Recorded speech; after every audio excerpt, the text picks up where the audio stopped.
Hello out there, everyone. May y'all be. And we're making an alternate version of this episode.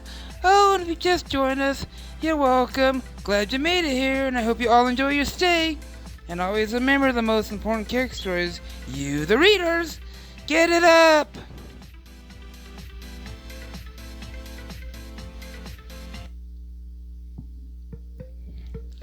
As I lay in bed later that night, sleep proves explosive again. I could almost feel the warmth of her throat under my fingers even now. I always knew she must be damaged, but this... Reaching my phone, I run a search on masochism. Let's see now. Not all masochists derive their chief pleasure from physical pain. Most are what we might deem as physiologically masochist. People who derive pleasure from mental duress and emotional torture. Interesting. Lost in my own thoughts, I set my phone down distractedly. Could this compulsion Mitsuki has be as simple as that? Or is there more to her deep obsession with being bullied? After mulling it over, for a while, sleep finally claims me. Any hope of evading Mitsuki the next day is short-lived. Hey, loser! Buy me a drink, will you? Good morning to you, too. Enough chit-chat, I'm thirsty. As she regards me highly, a wicked grin occurs to me.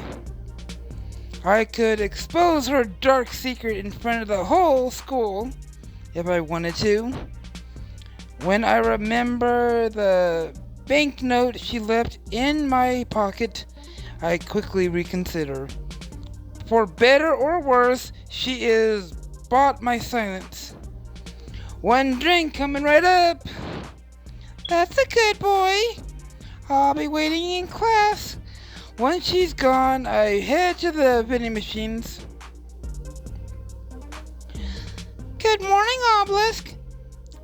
Mitsuki still has you buying her drinks, huh? For once, I don't mind so much. I've come across some extra money recently. 10,000 yen to be exact. At the end of the day, she's still bleeding you dry, huh? Her look of frustration mellows into a worried frown. Man, you look even more strung out than yesterday. How many trucks ran you over this time? I guess that depends. Does reversing count twice? Seriously though, I was, up late playing video games. She regarded me skeptically. Well, whatever spine you have left, could you put it into use? Just this once. Don't give in to Mitsuki's demands. The coin is already in the hand. I turn to the vending machine.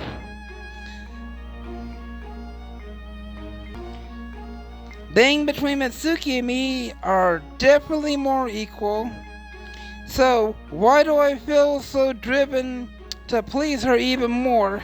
Now, whatever I'm gonna do, I better decide quickly.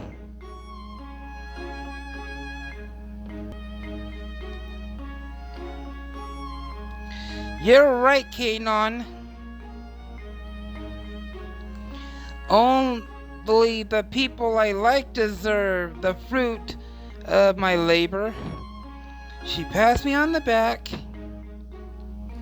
As I feed the coin into the slot, I'm proud of you, Obelisk. After retrieving the drink and making our way to class, the moment we enter the room, Mitsuki frowns at us. Hey, where's mine? Put a sock in his toe. Obelisk is treating me to die. Isn't that right, Obelisk? I nod fruitfully as Mitsuki stares daggers at both of us. Knowing her, she's already plotting her revenge. Better enjoy the sweet taste of victory while it lasts then. After raising my drink to Keinon in a toast, that's exactly what I do. Once school is over, Keinon and I make a beeline to the gates. Never fear, Obelisk. If Mitsuki tries anything, I got lunch scraps with her name on it right here. Remind me never to get on your bad side. We share a fleeting smile. Hey, Obelisk! Come on closer, Harpy.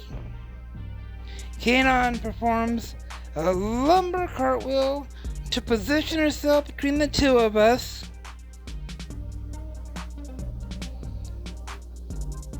Go back to your cave. All right then. Her eyes remain locked on Keinon as she addresses me. I'll text you later, Obelisk. With that, she saunters away to her habitual reading spot. Please don't tell me you've given her your number. When I shake my head, she narrows her eyes at me. Care to explain what that was about?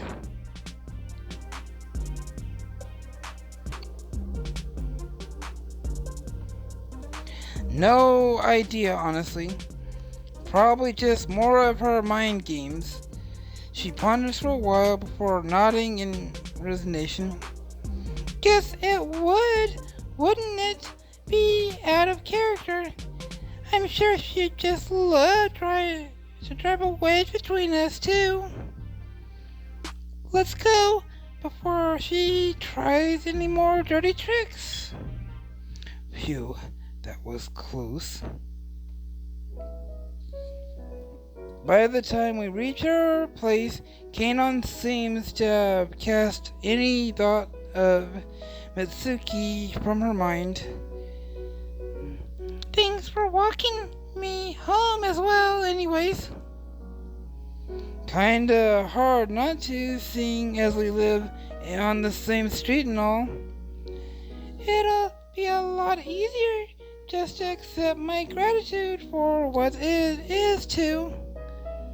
Alright, fair point. She tilts her head bashfully. Why so coy suddenly? Do you maybe want to stay for dinner? Mom's making her famous ramen. You don't say. That does sound tempting. And her family is always so kind and welcoming. Just the dose of normal I could use right now. Sure, why not? It's no hassle, I mean. Her eyes light up in the fading afternoon sky. No hassle at all? You know, my parents are always happy to see you. I could smell Mom's trademark ramen right now. Sitting around the Inaki family table feels like returning to my second home. I don't think a single thing has changed ever since I was in preschool. I'm glad you decided to join us, Obelisk. I couldn't resist, Miss Naka. It's been too long since I had some delicious ramen. I gazed at the steaming ball in front of me with hungry eyes. Well, don't be shy, young man. There's always plenty more where that came from. Itadakimasu. We press our hands together in thanks before picking up the chopsticks. When the first sip of broth touches my tongue, I'm sincerely heavy. And those noodles are just film enough without being chewed. Accepting this dinner invitation was the best decision in ages. How is it, Obelisk? Absolutely delicious. The way the broth just exposes with the barbecue pork slices is a master stroke. Jutix, what? Kids these days are into these culinary TV shows, dear. Obelisk the Tormentor is too kind. Do you remember asking me to make this for you when you and Kanon were little? I nod with a fond smile. I remember my mom getting jealous that I preferred your recipes over hers too. We all chuckle together before Mr. Tiki turns to Kanon.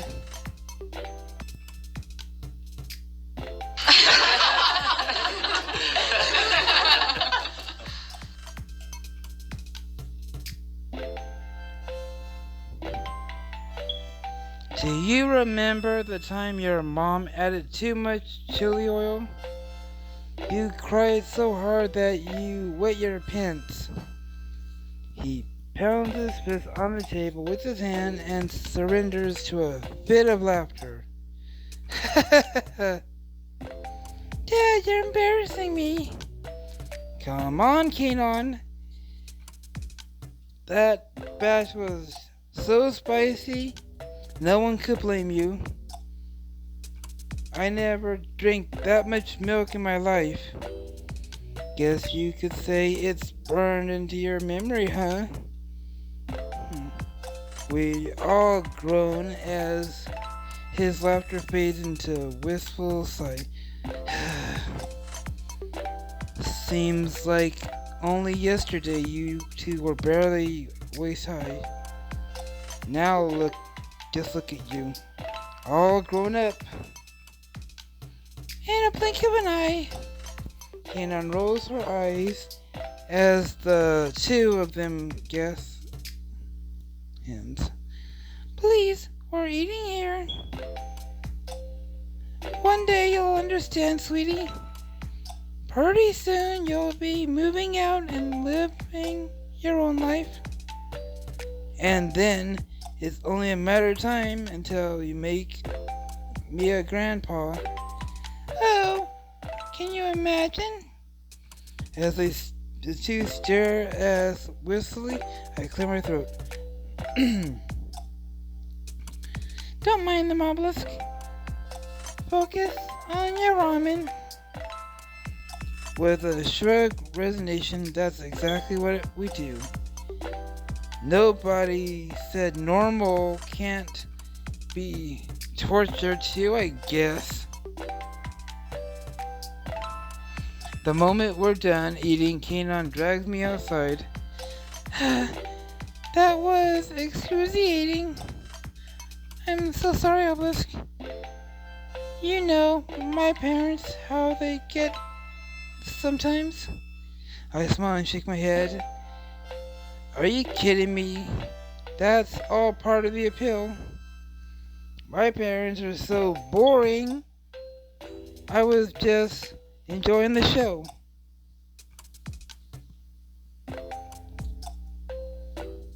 Despite her best efforts, she flashes a smile as well. Well, just don't start getting any ideas. It's good to see you laughing again, though. What do you mean? I always kid around. She resigns me slightly and then holds out her hand. Give me your phone. Huh? Why? Just trust me. I take out my phone and hesitate before handing it over to her fast. At least Mitsuki's name isn't anywhere, right? Now let's see. I wait with bated breath as she starts tapping the screen. Mind telling me what you're invading my cyberspace? There's a pet shelter not too far from school. I'm adding their number to your contact list. It's time you got yourself a new furry companion. Please, can we not? No, Pooch isn't coming back, Obelisk. It's about time you faced up to what happened.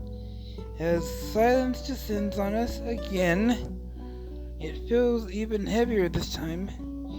Seeing the rabbit keychain hanging from her pocket, I look away. It wasn't your fault, Obelisk. I'm not mad at you anymore. Not now, Kenon. After snatching my phone back, I stride away without a word of farewell. Laying on my bed later, I find myself staring at the contact as she lets my phone. Oh, Poocha, why can't I move on? I guess there's some wounds that need more than time to heal. Kenon means well, but making me get another dog isn't the way. Just then I receive a text. My house right now. Family's house, so bully me. No, guess who that is? She did promise to text. Well, more like threaten. Maybe it's a desperate urge to grab onto anything that might distract her from grief. Whatever the case, I find myself throwing on a jacket before sneaking outside. Half an hour later, I'm standing in the middle of her mansion. So you actually came? You insisted, didn't you? She shrugs acidly. After the way you left last time, I had my doubts. Tell me, what persuaded you to return? Isn't it obvious? I am here for the money, of course. Despite my nonchalantly tone, she seems unconvinced. You're always struck me as the more moralistic type. Then again, I guess everyone has their price. And you seem to have enough cash to throw around. So shall we start? Let's begin. You may have different motives, but that doesn't mean we can't both benefit from this. When I nod in agreement, it feels like we're reached an uneasy truce. She's given enough time that we might even see eye to eye. Rather than head inside, Mitsuki leads me to the back garden.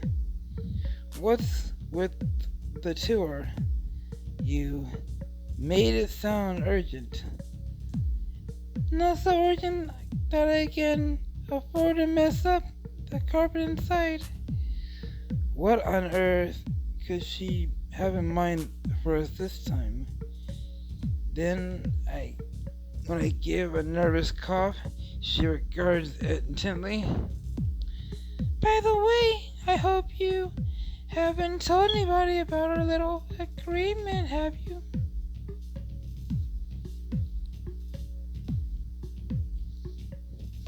I shake my head gravely. No, trust me. Where would I even start? Not even your little friend? Who, Kenon? Not if I value my life. She nods in acceptance. I've noticed you can be rather, what's the word? Protective? More like possessive. Either way, she only ever has my best interest in heart. She shrugs before breaking into a wild smile. Well, if worse comes to worse, she could always join in. I shake my head firmly as my cheeks start to burn. Not in a million years. Don't even joke about that. She chuckles to herself before dropping to her knees. Tell a joke.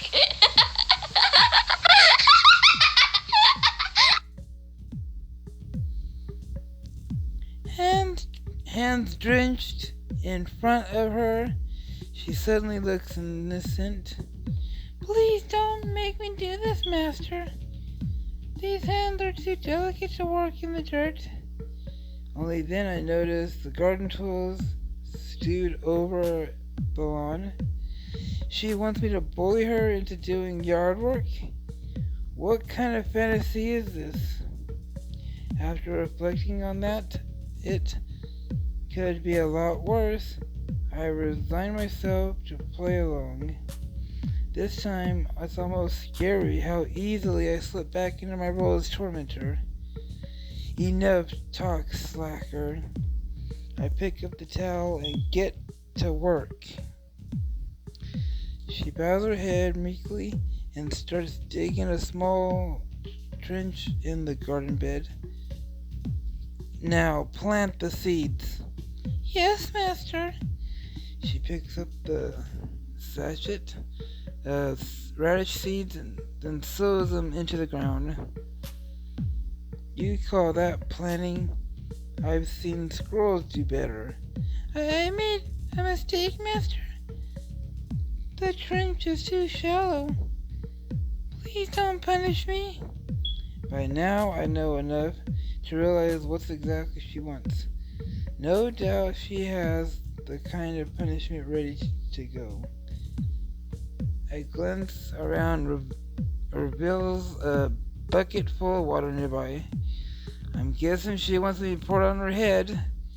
When I raise my eyebrow, she nods encouragingly. It's certainly easier to stomach than having to choke her. Well, she asked for it. I stride the bucket and grab the bucket with both hands, hoisting it up as she cowers before me. That pitiful attempt would make anyone with a green thumb feel ashamed. I'd throw you to the compost heap if only I didn't feel so worried for your worms. You're right, master. Even compost is useful. Well, if you're just going to sit there like a pumpkin, we'd better treat you like one. She closed her eyes as I lift the bucket over my head. If I water you enough, maybe you'll sprout into something worthwhile. With that, I send the entire content cascading over her. Ah, it's cold! She shrieks, soon give way to a sense of my rag gas. For fake screams, they sure have me convinced.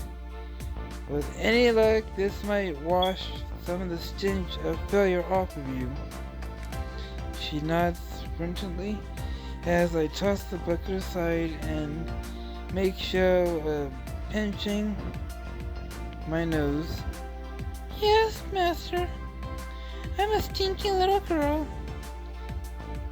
Mark my words, maggot. The next time you make a mistake, I'll be boiling water instead. She claps her hands in front of her again, eyes widened like saucers. Please, master, I beg you for mercy. I'll do better, I promise. Be sure you do, or it's your own grave you'll dig well. She nods, folding her arms across her stomach as a breeze picks up. Seeing the water drip from her, I find myself tracing the course with my eyes over her cheeks and along her jaw until it rolls down her chin. Then over the smooth contours of her neck and further down. Realizing where my eyes have strayed, I look away quickly. I suppose I ought to be indulging whims on her, not my own. Besides, she'll catch a cold if we stay like this. Just then, I have an idea. You'll get mildew if you sit there all wet like that. Start running laps now. As you wish, master. She gets to her feet and runs around, doing a circuit of the lawn. Faster, I say faster. I want to see you rising from the pumpkin head of yours. The breeze teases, though, her hair as she passes harder. Soon, her chest is swelling with each breath, but at least her clothes are dried. Good. You can stop now. Master, it's truly too kind. Taking her doublespeak into account, I realize that she doesn't approve. Oh. Finish what you started then, and no mistakes this time. She scrambles to her feet. The seeds have her bare hands. How am I doing, master? Does this please you? I scoff, leaning down to meet her eyes in a snare. There's the problem, you see. No matter what you do, you'll never be good enough. Shudder passes through her as she finally breaks character. Lips curling into a maniac grin. She whispers up at me. That's it, Obelisk. You're getting it now. Alright, time for a break. She gets to her feet and passes the dirt from her hands back to her usual self again. And this time, work has made me thirsty. Want some lemonade? Sure. If you're gonna get one anyway. Alright, don't go anywhere. You wanna get paid, right? She throws me a wink before sauntering inside. Once I'm alone, I can finally breathe a sigh of relief. Only then I hear rustling in the leaves nearby. Huh? I turn toward the source. Who is that? I see a silhouette moving in the gloom. One of Mitsuki's parents, maybe a servant. The reality is much worse. Hey, Obelisk! Kanon? This is all I can get out at the first. How long has she been there? What did you see? She avoids my eyes. More than I wanted to.